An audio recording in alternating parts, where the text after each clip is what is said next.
The following is a presentation of the Belly Up Sports Media Network. You're listening to the Sports Scramble podcast, where four friends serve up a weekly plate of sports with a side of SEC bias. Now, here are your hosts, Chet, Jacob, Wade, and Tyler. Let's go!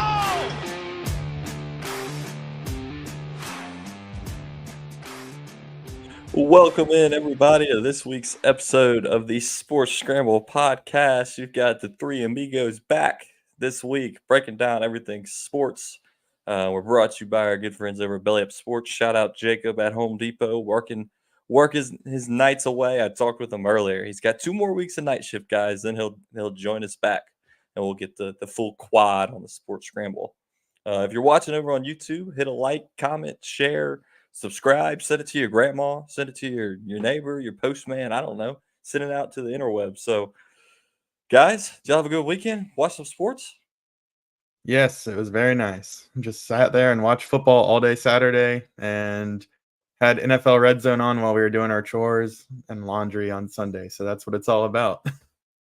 Hey, that's the way to do it. The red zone is great with YouTube, because then you can like multi-stream onto your TV and have like 4 games going. You can have like Red Zone on the phone, and I've got like the full sports. I'm Pro fully tip. into Audio, when you have it on the quad mode, put the audio on the Red Zone channel, but keep it so you can watch all the games. But that way you never hear a commercial all day. Oh, Wade coming in with the highlights there.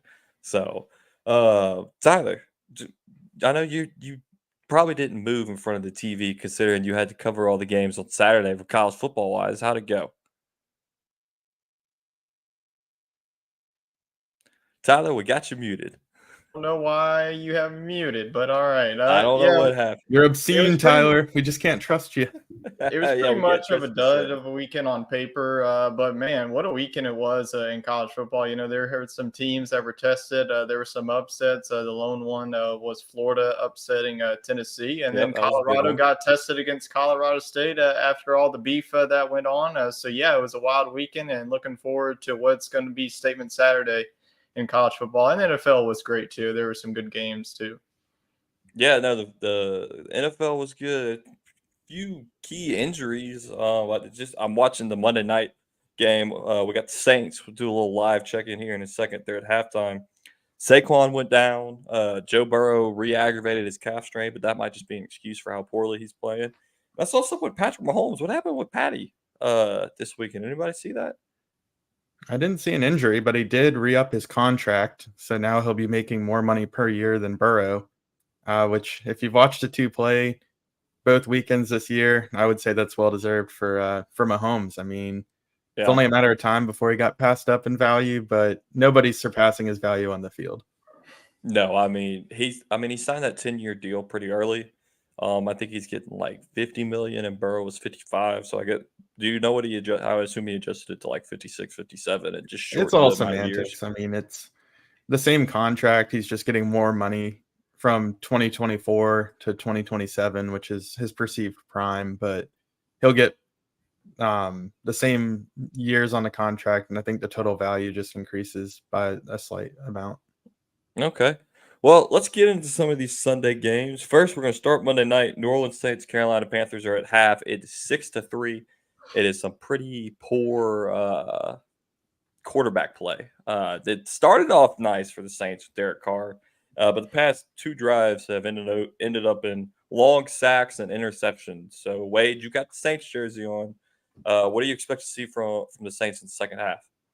I think that they'll take it up a tick offensively. Losing Jamal Williams definitely did hurt because it's going to be hard to establish the run with Tony Jones.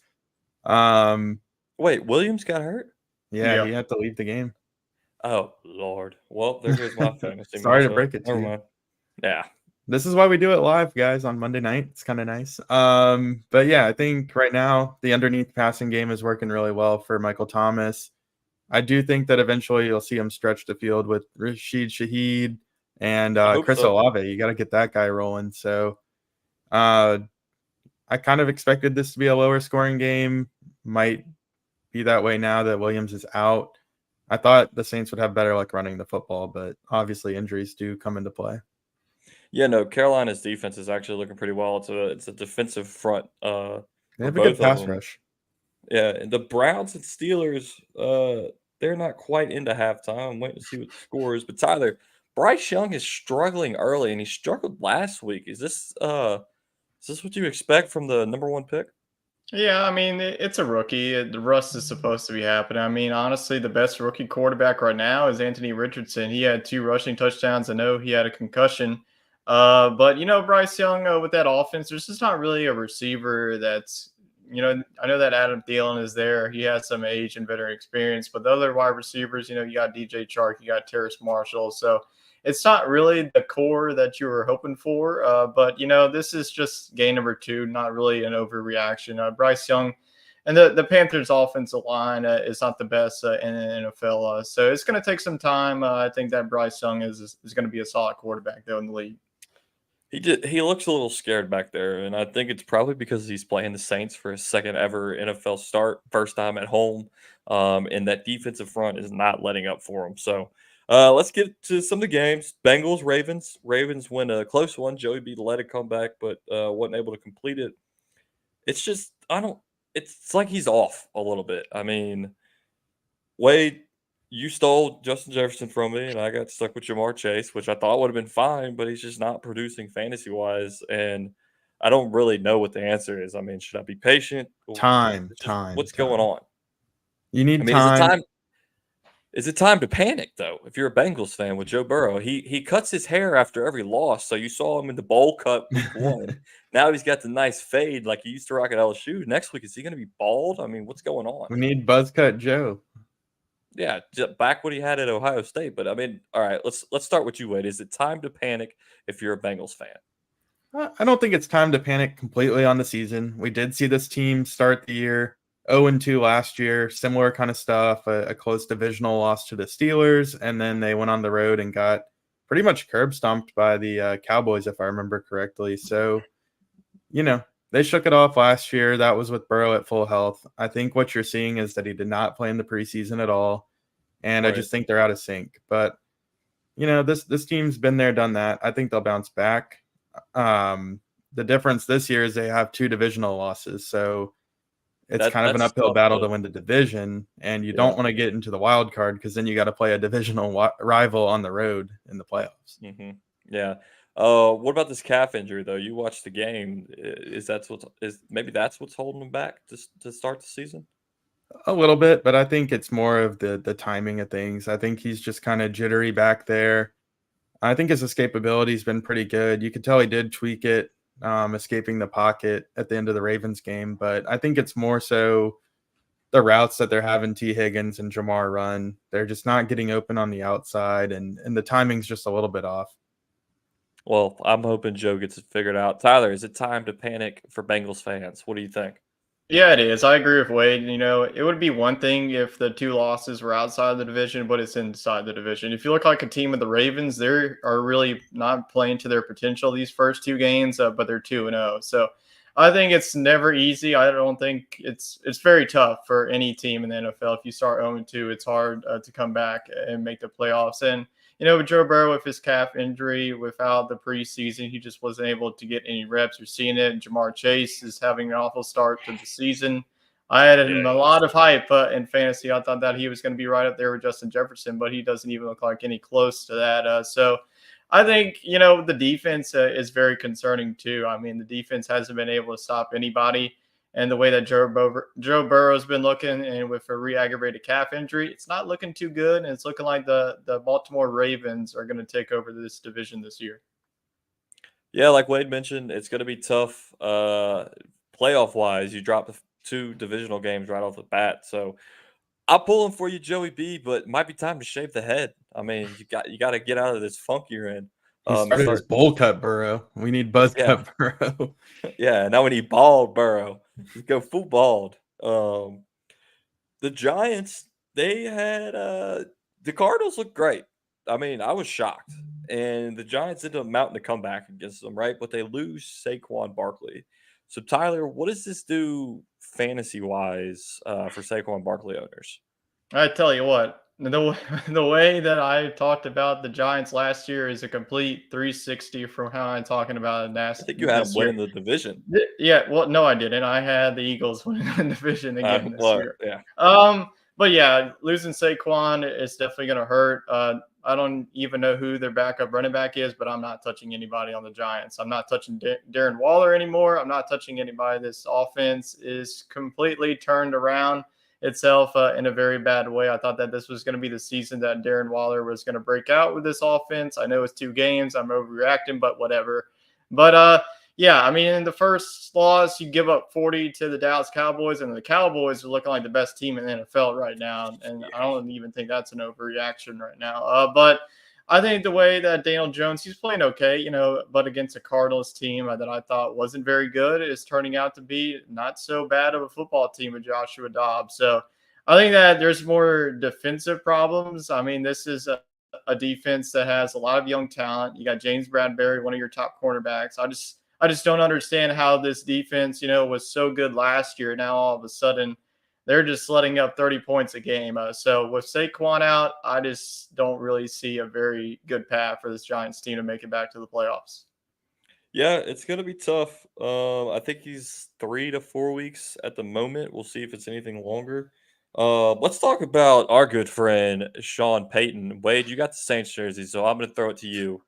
Sean Payton and the Denver Broncos blow a 20-point lead at halftime, end up losing 35-33 to the Commanders on a very controversial call on a 2-point conversion. Was that a pass interference or no? Yeah, I think it was.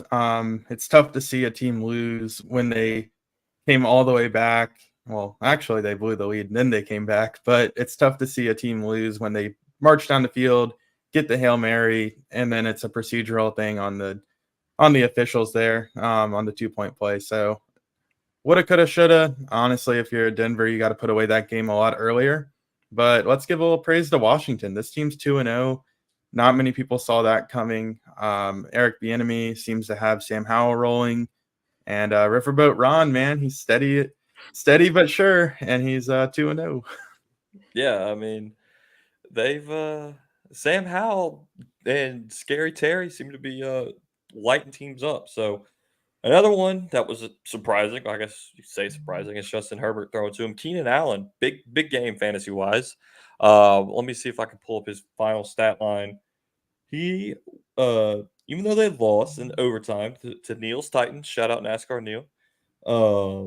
The box score for Keenan Allen here: 8 catches, 111 yards, 2 touchdowns, put up like 25 fantasy points. So, Tyler, the Chargers are 0-2. You had them winning the Super Bowl last year. Are they gonna mount their comeback?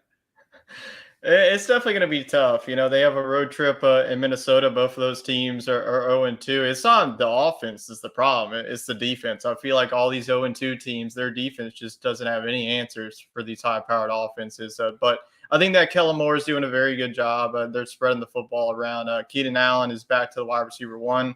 When he's healthy, he can definitely be one of the most consistent fantasy wide receivers. Justin Herbert is starting to have the season that he had, and Austin Eckler didn't play this week. He was injured. It was a very tough matchup going up against the Tennessee Titans rush defense. They did good, but nonetheless, the Tennessee Titans and Derrick Henry had himself a game. He had a touchdown and once again over 70 yards rushing. So I don't think it's time to panic, but if they drop this one to Minnesota and go 0-3, and especially in the division, I know like the Chiefs didn't look that great either against the Jaguars. They haven't really looked good in their first 2 weeks. So that AFC West is looking not really wide open, but there's some teams that are very disappointing this season. Yeah, so we got 2 Matts in the chat. We got Matty Ice. Saints are taking the bag, no question. I'll be with him next weekend for bachelor trip. We'll be watching some games. And then we got Chew, Sean Payton, and missed pass interference calls go hand in hand. So That's the is first it thing I thought Peyton of. or the Saints there, Matt? Are we Ooh. tagging that at Peyton? Or is the bad luck over for the Saints? I think you throw that on Sean Payton. Well, Payton's relationship with Goodell isn't very good, so I'll give that. Yeah, I mean, Alvin Kamara only got a 3-game suspension, and he decked somebody in the face. Yeah, I mean, he knocking people out harder than the Saints defenses tonight. So maybe it's Sean Payton. Broncos fans shouldn't be too excited. He does seem kind of cocky. Yeah, and I don't think the refs really like him because he lets them have it. I got a question for y'all though. Out of how many 0-2 teams do we have? 1, 2, 3, 4, 5, 6. So out of the 6 0-2 teams, you got the New England Patriots, the Cincinnati Bengals, the Houston Texans, the Denver Broncos, the Chicago Bears, uh, Arizona Cardinals, and about to be the Carolina Panthers because they're going to take that L tonight. Who has the biggest cause for concern? All I right. got to give it to the Giants. Take it, TT. I got to give it to the Giants. This is a team that is just in absolute despair right now. Their defense sucks. Their offense can be good when it wants it to. It's just like the division is like so lost already. Like the Commanders are doing really good. They're 2-0. Everyone is 2-0 except for them. So they're already 2 games back. I think that the Giants, so I thought that they were going in the right direction. I don't think it's really on their defensive coach or Brian Dable. It's just like, I don't know what happened to this team. I don't know what they did in the offseason, but what's working out ain't working. I think they're back to being last place in the NFC East. Okay. All right. So we got Giants for 1. Wade, what do you got? I'm going to keep it in the NFC, but I'm going to go up north. I'm going to go with the Minnesota Vikings. So Aaron Rodgers, he leads the division. We expected the Vikings to kind of climb to the top of that division. I know we were high on Detroit, and they're looking pretty good. But the Vikings, I think they should have immediately taken over this division. You're trying to convince the best player on your team to sign a generational contract extension and Justin Jefferson. This isn't good advertising for that. And then you got Kirk Cousins, who's an impending free agent. So it's going to be hard for this team because I don't think they're bad enough to be a top 5 pick in the draft. And I know it is a deep quarterback class, but I think they're going to be quarterback shopping somewhere in the teens in the draft at this rate. And I just think this team is set back for quite some time. Runner up to me is the Chargers, but they do have Herbert extended, and they kind of rely more on some veterans, not guys that they're trying to invest in the long term. They do have Quentin Johnson as kind of a developmental player. So I just don't like the future or the present for the Vikings right now. The Giants are 1-1, by the way. They beat the They Cardinals. feel like they're 0-2. And yeah, they should be 0-2, but they got lucky. But if they're still, playing anybody but the Cardinals, they'd be 0-2. I totally miss the Vikings and the Chargers as 0-2, so that's on me. We got 8 teams. See, I picked you up there. I incorporated them both into my answer. I'm still sticking with the Giants, even though they're 1-1. So my pick's going to be a little different. Matty Ice is in the chat, did say Peyton definitely is not good luck. I agree with that. And my pick's going to be Sean Payton and the Denver Broncos. 0-2, the last year's season sucked with Nathaniel Hackett and Russell Wilson at the helm, and it honestly doesn't look any different. Yeah, they scored a lot of points yesterday, but they blew a huge lead. Defense not looking great. Russell Wilson still is just like, where did he go? He left Seattle. Yeah, he's cooking. He's taking too many cooking classes with what's his wife's name? He's not married, is he? Yeah. Oh yeah, Sierra. I think future's in his head, man. The guy is just not. He's not. Broncos country. Let's ride. Like it's Broncos country. Let's ride out this contract and just disappear into the sunset. So mine is Sean Payton's a good coach, but like I said last week or 2 weeks ago, I'm rooting against him as a Saints fan. I don't like him anymore. So I think the Broncos have the biggest cause to freak out, right, as an 0-2 team. So if you're in the chat, let us know who your pick is for, the world is ending and fire is raining down on your team. So Tyler, you got that fantasy football slideshow ready to rock and roll here.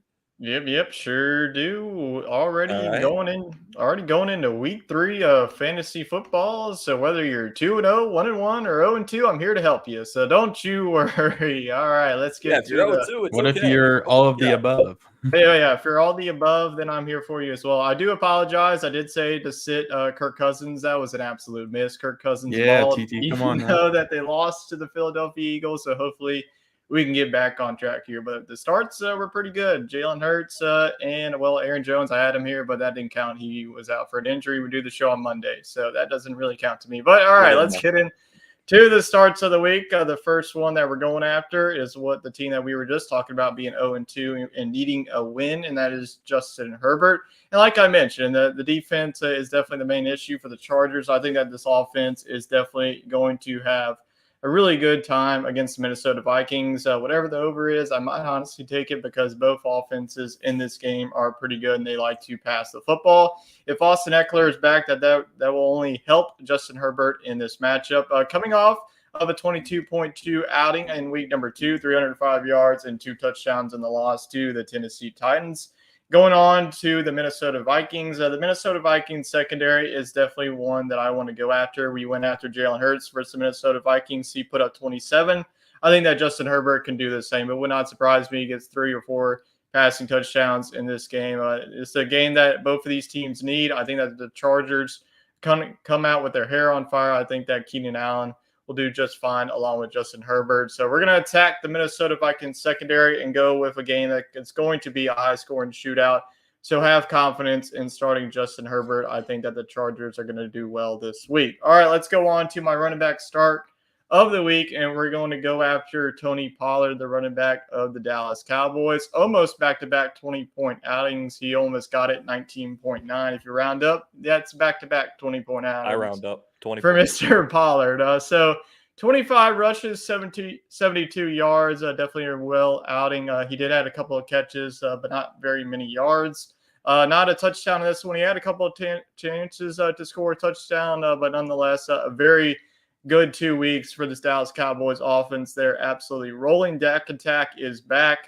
Tony Pollard matchup is really good, setting up nicely, going up against an Arizona Cardinals defense that in week 1 fared well, and then week number 2 it fared well in the first half against the New York Giants, but they had an epic collapse in the second half. So the way that this matchup I'm looking at is the Cowboys offensive line going up against a rugged and young Cardinals defensive line. I just think that the Cowboys are going to completely overmatch this one. The way that the Cowboys defense has been playing, I just don't think this one is going to be remotely close. Look for Tony Pollard to get back into the end zone. It would not surprise me he gets 1 or 2 touchdowns in this game. Look for Mr. Consistent Tony Pollard to keep scoring 20-plus points for your fantasy teams this week. All right, let's get into the pass catchers, and we're going to go with a fan favorite, a guy we haven't talked about. It is Puka Nacua, baby. Puka. If you put him on your bench, well, you better start him this week. I'm not really concerned about the matchups anymore. Going up against the Cincinnati Bengals secondary that we talked about, they've had some holes in their secondary. But Puka, this guy had 20 targets against the San Francisco 49ers defense. And the 49ers, I talked about their defense. They're one of the best. And if you can continue to do that, in week 1, he had a really good game. But to do it against the 49ers defense, 15 catches, 147 yards. This man is a PPR machine. Cooper Kupp, who? Give me Puka this week against the Cincinnati Bengals. As Matthew Stafford, honestly, I had my concerns about the Los Angeles Rams offense. Didn't really know what to expect, but it looks like Matthew Stafford is fully healthy. I know even in the loss, the Los Angeles Rams looked pretty good. They put up 20 points against a tough matchup. But this week, they get a very good matchup on Monday night. So definitely make sure you put in Puka. He's a PPR machine, and Stafford is looking to him every single down. So Puka is definitely 100% locked for the start of the week. All right, let's get into some sits. Daniel Jones is back. Sorry to do this to you once again, Giants fans, but Daniel Jones has a very rough matchup this weekend. Coming off of a very good game, though, at 31.74, but with Saquon Barkley out for the next 3 weeks, it's definitely what you want. So Daniel Jones pair that with a tough matchup.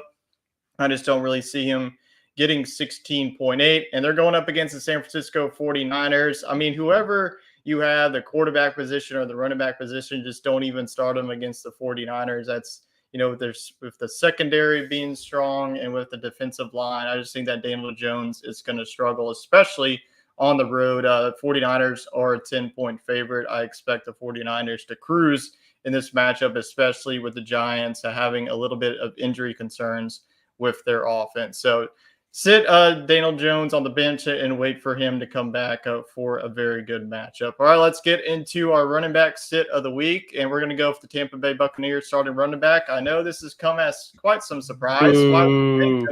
After coming off of a 21.3 outing, a very good outing. My RB1. Against the Chicago Bears, but not a very good outing this week against the Philadelphia Eagles. If you saw what the Eagles did against Alexander Mattison in that Vikings offense, it's the same that's going to happen to Rachaad White. I know that I definitely think he's still going to be involved in the passing catching department, but I just don't think that he's going to get the yardage that he had against Chicago.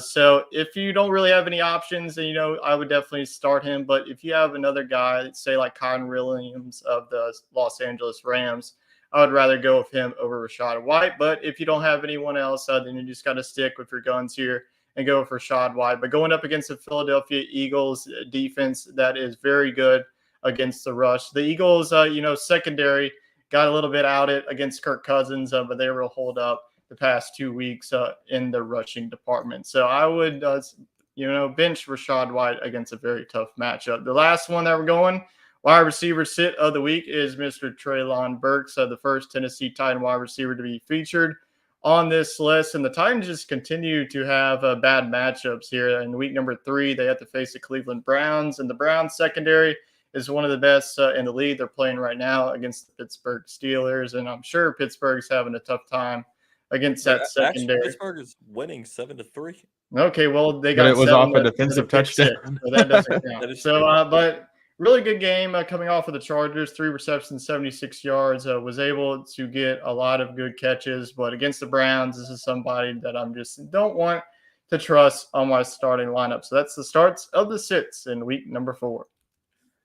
You could also sit good old DeAndre Hopkins, if I'm being honest, with the with the Titans, because the man is just not doing anything. You're trying to sell him to me, aren't you? Oh, yeah. Forget I said that, Wade. I think D-Hop's a great start this week. You should really consider that trade. We've got a question from Chew in the chat. Start Kyle Pitts or not? No. Just don't even attempt it. You sit him, but then he scores 30 points for you when you sit him. So it's just it's sad. Yeah, I think, Chet, you could probably answer this before me because you've been having this man, for like 5 years, it seems like. But the Falcons are going against the Lions. I do think that the Lions, the Seattle was able to get after it, Tyler Lockett having a big game. So I think, it just depends. Drake London is coming off a very good game. I think that if you are going to start Kyle Pitts this week, this has to be the week that he explodes against a Lions secondary, because Lions, in week number 1, they were able to hold down, the Chiefs wide receivers. But I think with the talent, with Drake London, I think that you're going to have C.J. Gardner-Johnson on him. I think that the field's going to be open for Kyle Pitts. Oh, he's out? Just announced. Then yeah, start Kyle Pitts. If you drafted him early, start Kyle Pitts against the Lions. This is where he can get a really good game. So yeah, I would start him. Don't listen to me, Chew. Listen to the fantasy football expert we got on the show. I guess go Kyle Pitts, man. I mean, you're up a creek with Kyle Pitts, so might as well rock and roll with him. So that's our fantasy football check-in. We got to get to the who got that doggo.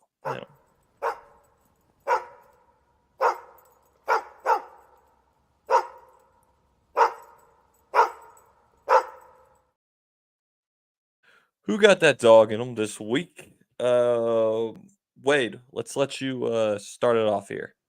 All right. I have in mind who I want to be going with here for the who got that dog in him, but I forgot his name, so I need to look it up again. Oh, goodness. I found this literally like 5 minutes after we did the show last week. So, all right. My dog of the week is Alabama State head coach Connell Maynor. He is the Alabama State Bulldogs head coach. They're playing the Southern Jaguars, a game that Tyler covered for us. Well, he lived up to the namesake Bulldogs, and he's got that dog in him because he closed off his interview by barking at reporters to intimidate the Southern Jaguars. It didn't really work, though, as Southern, the Baton Rouge hometown team, did get the victory. But come on, he's got the dog in him. He was barking at the camera. Connell Maynor. And the Southern players were mocking him by barking after the game. Oh, I'm sure. They got the camera and started barking. Let us know in the chat who your pick is for dog of the week before we get to Tyler. Did I take that too literally? No, I think No, that was perfect, Wade. I think that's perfect. I think that's one of the best ones we've had. I'll keep it in the state of Alabama. I'll also go with a team. That's going to be South Alabama. Put it on an absolute clinic in Stillwater. 33-7. Wasn't even close. Mike Gundy, I don't know what's going on with that team, but Oklahoma State is absolutely in shambles. South Alabama, watch out for them in the Sun Belt. I think that with James Madison being on the other side and Troy getting that loss early on. I think that, the way that South Alabama looked against Tulane woke up this team. I think that South Alabama is going to be the team to beat in the Sun Belt. So the Jags with the 33-7 win gets the dog of the week. I like it. So my pick is actually the same as Matty Ice. Who got that dog in him? I just love Matt whenever he does this. This just makes my day whenever I see this message pop up on my screen. I need like a motivational text from Matt Jones like twice a week at least. Who got that dog in him? Wade Hamilton got that dog in him. He's going to go crush that report. There you go. Matt and myself both picked Shadur Sanders. After Travis Hunter took a cheap shot, Shadur got in the DB's face and let him know what's up, that he was going to be here all night, and that he wasn't standing for it. So I'm with you, Matt. I mean, yeah, that was a game Colorado should have won by 20 points. It's a rivalry game. It didn't happen, but Sanders put the team on his back after Hunter went out, and 38 for 47, 348 passing yards, 4 touchdowns and an interception. He's not much of a runner, though. Only had 3 yards rushing. That's kind of surprising. But that's my pick for dog of the week for sure. And we got another one from the chat. Neil, the Missouri kicker. That's a good one. An awesome name. I can't remember it, though. But Aaron Mevis. Harrison Mevis. Yes, Mr. Mevis. I couldn't give him the dog of the week because he screwed over our parlay. That is true. He did screw over our parlay. But I couldn't give it to him because I had comedic gold. Otherwise, I would have given it to him. Hits the 61-yarder for Missouri as time expires to beat K-State. The fans storm the field. They're jumping on them, dogpiling, dog of the week. So definitely shout out to the Missouri kicker, Mr. Mevis. If you got any other ones, of course, drop them in the chat. Let us know who your pick is for dog of the week. And stay tuned because we got some picks to make your bankroll the dog of the week. Here we go. It's time for building that bankroll. All right, building that bankroll. Last week in college football wasn't our hottest start. I think we went 1 for 3. But in the NFL, we went 3 for 3, baby. So if you bet with our NFL picks. No, we went 2 for 3. What are you talking about? You picked the over, the Florida State, and I picked Florida to cover the 6. They won. The only one both of mine was a stinker against South Florida. You are right. We went 2 for 3 in college football, so still pretty big. We're not disclaimer, we're not putting out parlays. We're just putting out straight up picks. We did parlays last year, and I think we won like 2. So straight up picks, we went 2 for 3 in college football, 3 for 3 in the NFL. So we're on a roll here. I'm feeling confident. Wade, let's start with you. Who's your pick for building that bankroll in college this week? All right, college football. Yeah, I had a little too much confidence in Alabama last week. Gave them 30 points. They couldn't even score 30 points. Oh, man, just a bad pick. All right, but I am going to rebound here. I'm going to go with Florida State on the road. I think they cover that 2-point spread that I saw this morning against Clemson. Money line, question mark. What's that? Money line, question mark. You feel that bold? Oh, I mean, definitely money line. But if they take the 2, that would be higher odds for our viewers. So I think Florida State waxes Clemson. I think they get them by double digits. I know this is an early game on the road, but you just can't look at these two teams right now and tell me that Florida State's not a touchdown better than Clemson. Is it Florida State -2 or +2? -2. They're favored by 2. Yeah, I would take Florida State all day. Tyler, who you got for college? Yeah, I'm going to go to the Big 12 here. This is a very under-the-radar matchup of all the big games. But I'm going to go West Virginia +6 at home against Texas Tech. The last time Texas Tech went on the road, it was in Wyoming and did not go so well for them. So, Texas Tech, don't get me wrong. I think that they're under-the-radar Big 12 team. But going into West Virginia coming off that momentum of a backyard brawl victory over Pitt, give me country roads to take me home and cover the spread, or honestly, maybe even take them to win. I think that they could definitely do it. Wouldn't surprise me, but give me the Mountaineers to cover the +6. I like it. I like it. So I'm going back to the SEC. Oh, Nick Chubb taken to the locker room after suffering a leg injury. Awesome. There goes Love my it. bet. Injuries galore. Yeah. He's the most injury-resistant player. God, Yeah. you pick the guy Well, built like a refrigerator, and he gets hurt. Yeah. I'm going to the SEC, and I'm taking Ole Miss +7 at Alabama. Alabama, like you mentioned, Wade, did not look good this weekend. Struggling in the quarterback position. Ole Miss on the other side has been probably one of the hottest offenses at the SEC, and I think this game is always crazy for Ole Miss and Alabama. You never know who really is going to win. Even when Ole Miss is in the gutter and Bama's playing great, it's just something about this game. It's not even like a rivalry, really. It's just, I don't know. I can't figure it out. Lane Kiffin has it out for Nick Saban. So I'm taking Ole Miss +7. I honestly think you could take a money line here and feel pretty confident. So switching to the NFL, I'll start it off. Saints travel to Green Bay next week, and I'm taking Saints +2.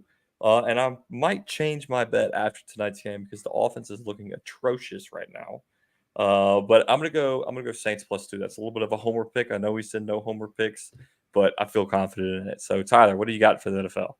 Yeah, NFL is very tough to pick week in and week out. I'm going to go with a game that's right now at a pick 'em. Don't know if this is going to change, but I'm going to go with the Minnesota Vikings money line against the Los Angeles Chargers. I think it's at home in front of the passionate fans. So I do think there's going to be a lot of points scored. So if you want to take the over as alternate, I think that over 54 is definitely going to hit. But you know what? I'm bold. I'm just going to go Vikings straight up, go money line. I like it. Wade, what do you got for us for the NFL pick? All right. I think we've been ragging on the New York Giants a lot on this show, and I'm going to continue it. I'm going to take the under in the New York Giants and San Francisco 49ers game. I don't know if the San Francisco offense is fully clicked yet. I do think the New York defense is a little bit better than maybe we've hinted at on this show. So I think they kind of keep this game lower scoring. I just think teams don't come out ready to go on Thursdays. And I really don't think New York's going to have any offense. So I think right now it was at 42, but let me see if I can get an updated figure on that. Yeah, 45. All right, even better. So yeah, I'm going to take the New York and San Francisco game to be under 45. I like it. So that's our picks for the week. Of course, we'll put out the graphic near the weekend. I'll have to do it a little earlier since Tyler picked the Thursday game. So thank you for that, Tyler. Just make sure you remind me to tweet it before Sunday. I Wade did, picked man. the Thursday night game. What are you trying to put this sorcery on me? Get your Prime subscription ready, Chet. Come on now. Oh, I got the Prime subscription. Don't you worry. Prime time, baby. And we're about to talk about prime time when we get to the college football talk right here. Prime time, Deion Sanders taking on Colorado State. What are they? The Colorado Rams. State Rams? The Rams. The Buffaloes versus the Rams. And the college football, honestly, game day was there. It didn't really feel like it was going to be the game of the day, but honestly, it turned into an overtime thriller, late night start, 10 o'clock.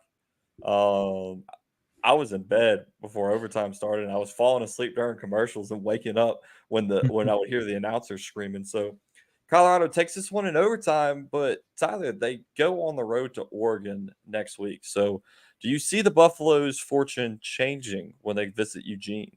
Well, change in a good way, no, because I think that Oregon is absolutely going to destroy them. I think that the 21-point favorite, I don't know if they're going to beat them by 21, but if Colorado plays like the way that they did on Saturday, then Oregon's not going to have any problem. I just think that Colorado hasn't faced an offense that Oregon has. You know, they've been scoring like 80 points against Portland State, which Portland State scored 91 against North American University. But Oregon has just been playing, freshman mode on NCAA football. So I think that, both of these teams are going to get their first test. Colorado has already been tested, but this is definitely a hostile environment going into Eugene, Oregon.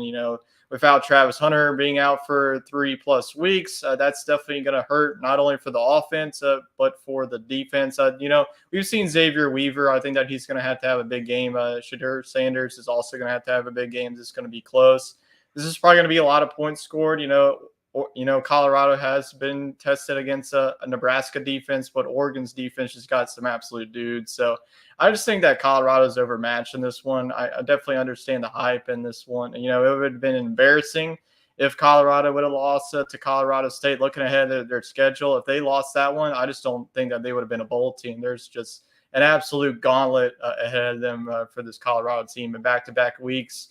You have Oregon, and then you have USC at home. So I don't think they're going to be a top 25 team. I think that the hype is slowly going to die out. I think that Oregon is just going to put it to them on Saturday.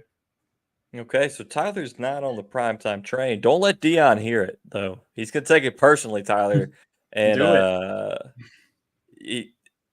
I just saw Neil's comment here. He says Shiloh Sanders is better than his brother, and it's not close. Are we kidding? I don't know if I agree with that one there, Neilio. Because considering Shadur is leading the FBS in passing yards. Tyler, they're going to take your face and they're going to put it in the locker room. And they're going to your bulletin board material. This kid from Sports Scramble is talking down on us. We're esteemed sports analyst Tyler SJ is shitting on. Okay, seriously, y'all think that Colorado's going to keep it close with Oregon? Like, be real. I'm not going to give anything away just yet till we get later in the show, but I think it's going to be more of a game than everybody is assuming. But it is it the Colorado game? It's either Oregon or USC. They have a 10 a.m. kickoff. I think it's when they play USC next week or 2 weeks against USC. Yeah, 10 a.m. because they wanted the big noon kickoff, which doesn't make any sense because that's for Big 12 games, right? And this is the Pac-12. So why in the world are we playing the Pac-12 game of the week? Because it's Dion. They're gonna Fox, ESPN, whoever. They're gonna put Colorado's game in the prime time slot. Fox's prime time is at 11 a.m. So I don't know. It's. I just think that all these people talking up Colorado is gonna learn that Oregon and USC are still the top dogs in this conference. We will see. That's chaos in college football. I love it. Wade, let's get to you. I want to hear you take on LSU dominating Mississippi State this weekend on Saturday. Yeah, the LSU Tigers looked fantastic. Tyler and I delved into this yesterday. It was just really good to see Jaden Daniels stretch the field. Malik Neighbors really looked like that first-round wide receiver that we know he can be. And I think that they're cooking with gas now. I think Ole Miss is still kind of the cream of the crop in the SEC West, but we'll know a lot more about that in 2 weeks. And I think LSU's in a good spot. I kind of had them on internal upset alert against Mississippi State. They erased all concerns for me. And I think that they'll put up some big numbers against Arkansas this weekend. And I think their run game is going to continue to get better. They haven't really had to rely on the trenches because of how well Jaden was able to spread it. But I think LSU has 3 or 4 capable running backs that could go off on any given night. I'm going to tell you right now, Jaden Daniels is the best quarterback in the SEC West, in my opinion, and I don't think it's even close. You have the shamble of an Alabama team that, they got to go back to Milton, right? We'll there's take it a step because Saban copped out today, and he said it was just a motivational tactic to see if he had that leadership in him. It didn't motivate nobody. Like that was awful. AKA he trusted an assistant coach, and he'll never do it again. Exactly. And I think second is Jackson Dart, right? I like Dart a lot. Yeah. He's in a very good scheme at Ole Miss, and it fits him perfectly. But in the past, he hasn't been able to win the big game. So let's see what he does this weekend against Alabama.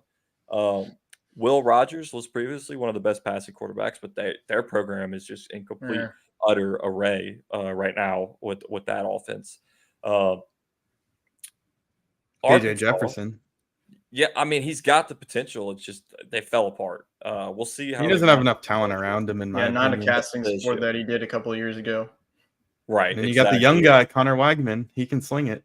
Yeah, Connor Weigman, I think, is number 3 on my list. I think that he's the real deal. And Peyton Thorne he's a good game manager, kind of like Dart. I think Jimbo is going to handcuff Weigman because he's going to take the reins back, I think, calling the plays, and it's just going to go down the shitter. No, And then Petrino's you look at calling the this. plays. Well, what's his name? Petrino might get sidetracked at homecoming or something, you know? Exactly. That's what I'm saying. I think Jimbo is going to pull the play sheet back from before the end of the season. And then you got in the East, Carson Beck's unproven. They didn't look great against South Carolina. Spencer Rattler has his ups and downs. Graham Mertz, I mean, this was the first time you saw anything from him. He looked like he had his swagger back. Joe Milton is just not what everybody hyped him up to be. That was his first true test and did not look great. I don't even know Vanderbilt's quarterback's name. Who cares? Yeah.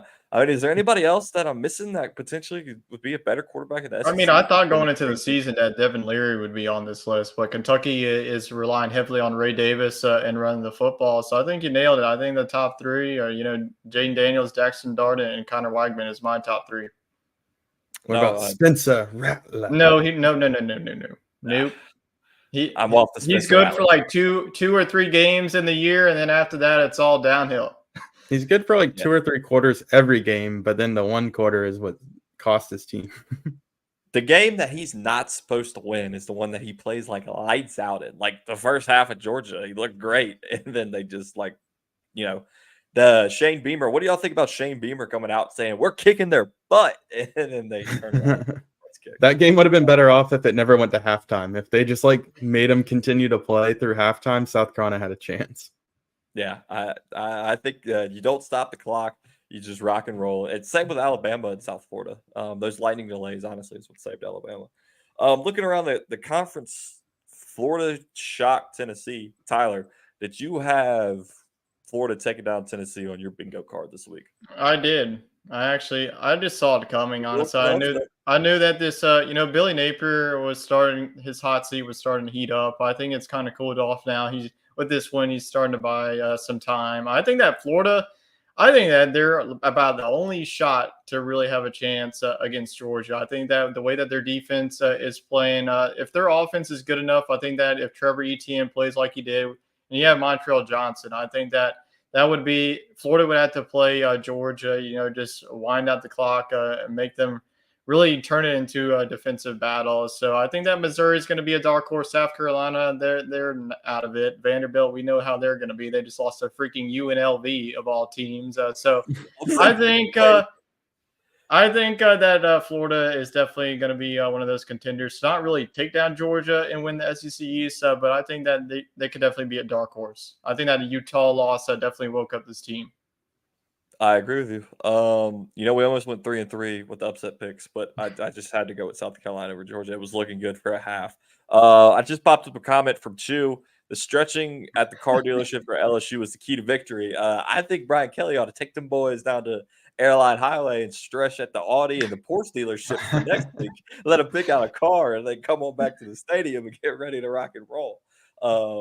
But let's be honest, 11 a.m. games as LSU fans, we dread them because they never wake up. So Brian BK had a plan and they executed it perfectly. And the Tigers they look great. They have the whole SEC West in front of them. They have their way, as you would say. Yes, they had their way at BK. They've got the whole SEC West in front of them, and they have a chance, honestly, to move on, flush the Florida State loss, finish out the season. The way Alabama's looked, I think that's a very winnable game in Tuscaloosa. Of course, you don't want to look ahead over Ole Miss. That's going to be a big matchup in Oxford. The next 3 games will decide if they're going to win the West, probably. Because it goes Arkansas, Ole Miss, and at Missouri. At Missouri is always a tough road trip. Watch that kicker. Don't give them anything within 60 yards. Keep it a touchdown lead. Yeah, I mean, don't make it close. But it's very winnable, right? It was the end of the world at the start of the season, which we all we fell into it. But it's winnable. So you've got they control their destiny. That's all you want from a team. But the team that beat them was Florida State, and that was a narrow win. Florida State and Boston College. Wade, do you think Florida State tripped, or was it just the red bandana from the edge? It was one of those early morning long travel games. I think that's the second longest trip for anybody in the ACC. So, we've seen teams stumble at Boston College before. Clemson, even when they were winning national championships year in, year out, they kind of got off to a slow start up in Chestnut Hill. So, yeah, I think there's not a ton to take from this game. Luckily, Jordan Travis is healthy. He kind of was tripped up and momentarily out of the game. So they'll definitely need him this weekend as they hit the road again to Clemson. But I still believe in this team. I still think they're the best in the ACC. With the caveat of Notre Dame, I guess Notre Dame can play their way into the Orange Bowl with the way their They can agreement play with their the way ACC to the is. playoff.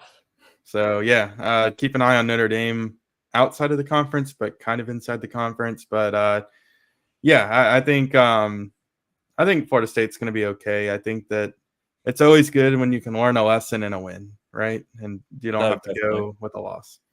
Yeah, I mean, they battled some adversity and they came out with it. Kind of a surprising against Boston College. So let's look to week 4. Big matchup in Baton Rouge, LSU, Arkansas. Of course, we've got Bayou Bengal Bites coming out later this week. So make sure you hit that subscribe button and the alert if you want to hear about the LSU Arkansas preview and who we picked to win. Spoiler alert, we both picked LSU. Michigan taking on Rutgers. I mean, 3-0 teams. Michigan is do they have a chance to fall here, Tyler? I think if you are on the betting lines, I would definitely take Rutgers to cover that plus 24.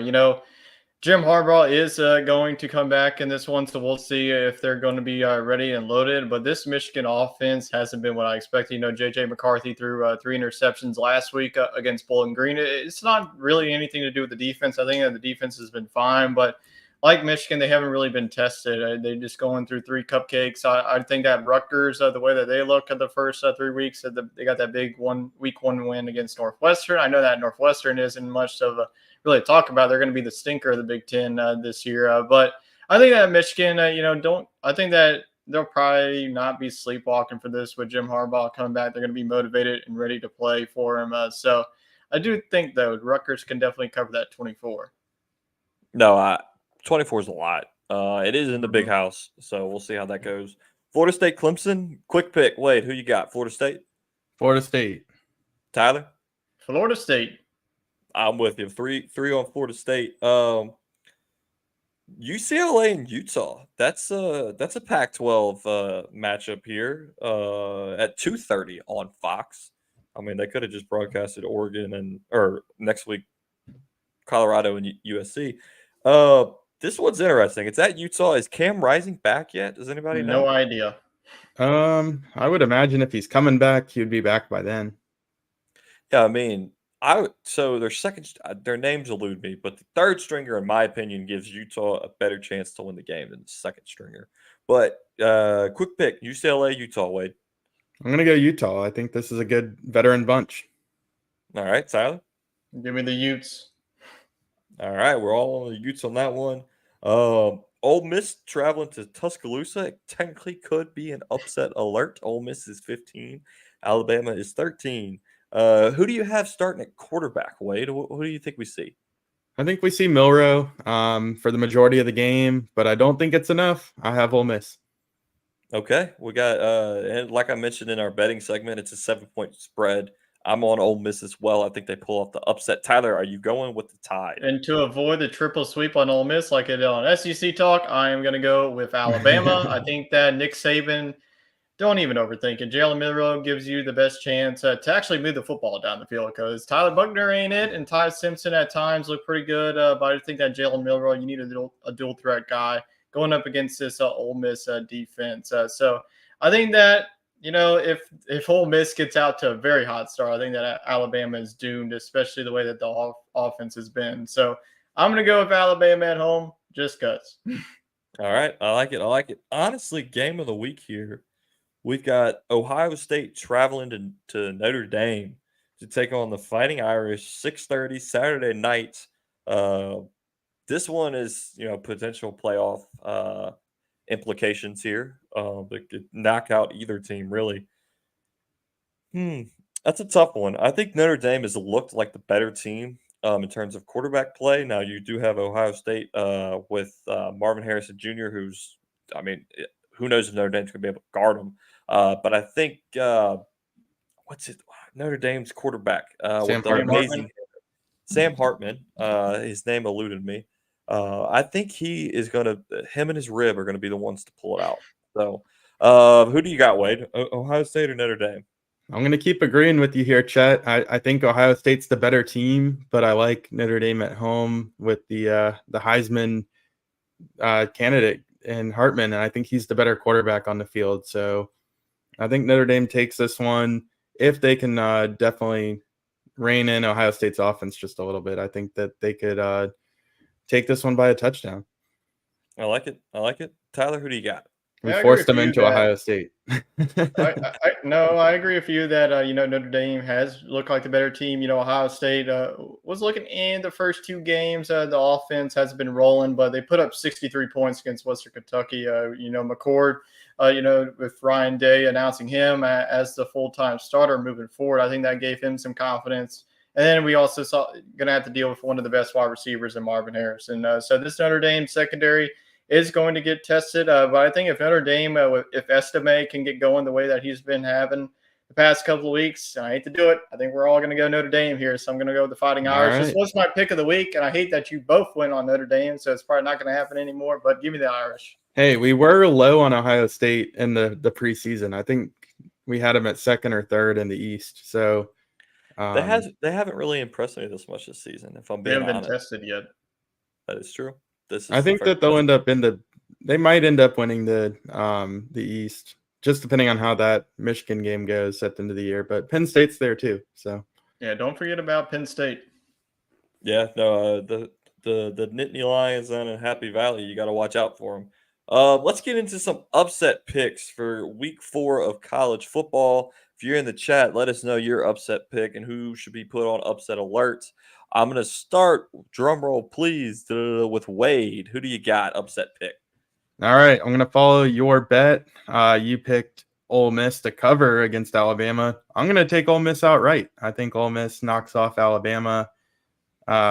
This is a team that plays well against Alabama on any given year, and I think this year they're actually probably the more complete team, at least on offense.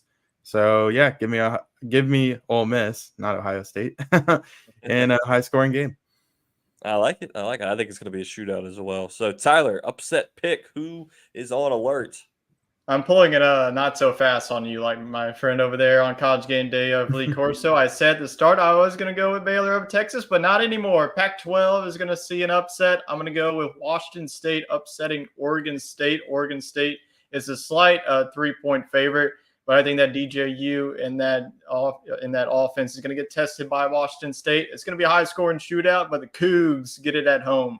That's a future Mountain West showdown right there. Yeah. The two forgotten teams of the Whoever Pac-12. wins gets to stay in the conference. Stay in the Pac-2. I saw the Washington State Oregon State matchup and when I was looking ahead, and I didn't mention it because Tyler, I had a feeling you were going to pick them in your upset picks. My upset pick. Tyler doesn't agree with me, and he didn't agree with me last week, and it almost happened. I'm rolling with prime time, baby. Colorado over Oregon. I don't know what time they play. I was all up 2:30. on. You could have taken the cop out. We all picked Notre Dame to upset Ohio State. Maybe that's the one we publish. Maybe. I'm rocking with Colorado over Oregon. I think Shadur is just. Neil doesn't like him, as you can see in the chat. He doesn't think he's going to amount to anything in the NFL. But If it I didn't think have he's him, wrong. Colorado would be 0-3 right now. I put a future bet on him to win the Heisman. I'm all in on the prime time. I've got an order of the blender shades coming in. I am ready to rock and roll with Dion and Sanders. It's going to be hard without Travis Hunter, but I think he's going to be there in spirit, and I think they knock off the Mighty Ducks. It's just a matter if you can contain Bo Nix. So that'll be interesting to see. But I think they knock off the Ducks in Eugene. Colorado walks away 4-0 and ranked in the top 10. And then some people are seriously talking because I think if they can beat Oregon, they can beat USC. It's just going to be a matter of who can score them. I like them against USC better. Yeah, I do too. But we'll see if they can pull it off this week. I feel confident that they can. That's it for our college football talk. We've got, of course, everyone's favorite NASCAR Neil with his weekly NASCAR update. So let me get to it here. So this weekend, we had a fun start with the legend himself. Dale Jr. ran the first of his 2 annual Xfinity races this weekend. It was a cool moment for him to allow his family to experience what he was raised in and what his family had such an impact on. He ran top 5 all night, led tens of laps with a shot to win until unfortunately a fire broke out inside of his car and he had to go to the pit with around 30 to go. Luckily, a driver on his team, Justin Algier, got the win, so he was still able to celebrate at the end of the night. Denny Hamlin wins yet another crown jewel race. This early race was plagued by rain, which a lot of the college football games this weekend were as well. So it was start and stop, and stage 1 and stage 2 were dominated by Bell and Larson. Bell gets the sweep of both stages after starting in the pole for the 3rd straight race. He was the first to sit on the pole for every race in a playoff round. And at the start of stage 3, LaHoy spins and slides up the track and causes serious damage to Logano and takes him out. He was a bubble driver, so it creates some serious shakeup on the playoff line. Ty Gibbs had a solid run up front for the first half of stage 3, leading his most laps of his Cup career.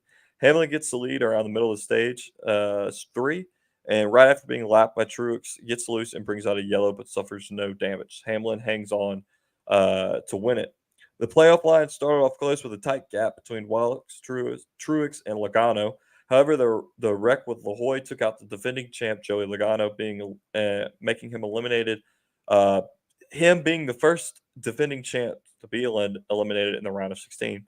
Logano, McDowell, Stenhouse, and Harvick are eliminated as well, and the points now reset for the next round. So Chastain -3, Brad K -3, Blaney -6, and Wallace -14 are now sitting before the cut line. It's silly season or off season, if you didn't know. News that was announced Friday that Daniel Hemrick will be driving the 31 car next season after the team did not renew Justin Haley. Hemrick's a consistent driver who just cannot close out wins, so Neil is picking him to get a win next season. It was also announced that Spring Bristol will no longer be on dirt and will host 2 races. On Saturday, it was announced that Live Fast Racing sold their charter to Spire, and it was also announced that Zane Smith, a top prospect for the Truck Series, will be driving the unmoored Bumblebee car on loan from Trackhouse. And also, Neil will be live at the race this weekend in Texas. So shout out NASCAR Neil. If you see him on the grounds, make sure you say hello. Hey, he's ready, guys. He's got his radio. He's got a new cooler. I mean, NASCAR Neil is like in it for the long haul. That's what I think like he's going to the Friday night action as well. Perfect. There we go, NASCAR Neil. That's what I like to hear. So last little tidbit before we close the show. Shohei Ohtani out for the rest of the season. There were some rumors with him. He cleaned out his locker. Everybody was freaking out. He's got an oblique injury and he's got a UCL injury, so they're sitting him down. Do you see him returning to the Angels at the end of the year, guys? Nope. He gone. No, he's done in Los Angeles. Kind of a cross sports reference here. I just feel like the Chargers and the Angels are like the 2 secondary LA teams, and they're just cursed. Like, they got a lot of talent. They just can't string it together. Yeah, I think that Shohei is destined for bigger things. Hopefully the next place he goes, they can win, because we'd love to see him in the playoffs. I would like to see him as well. It'd be pretty electric to see him in October. Speaking of playoffs, they start pretty soon, so we'll be tuning in some MLB talk. I'm gonna leave that one on Wade. He's our MLB expert, since Tyler's the fantasy football expert. So we appreciate everybody watching this week. Make sure you hit the like, share, comment, subscribe button. It really helps us out. Follow us on podcast, Spotify, leave a review. And with that, guys, anything else before I send it off to the stratosphere? I don't think so. Well, we hope everyone has a great week. We hope God blesses you with multiple fortune and that all your teams win this weekend. So thanks for watching.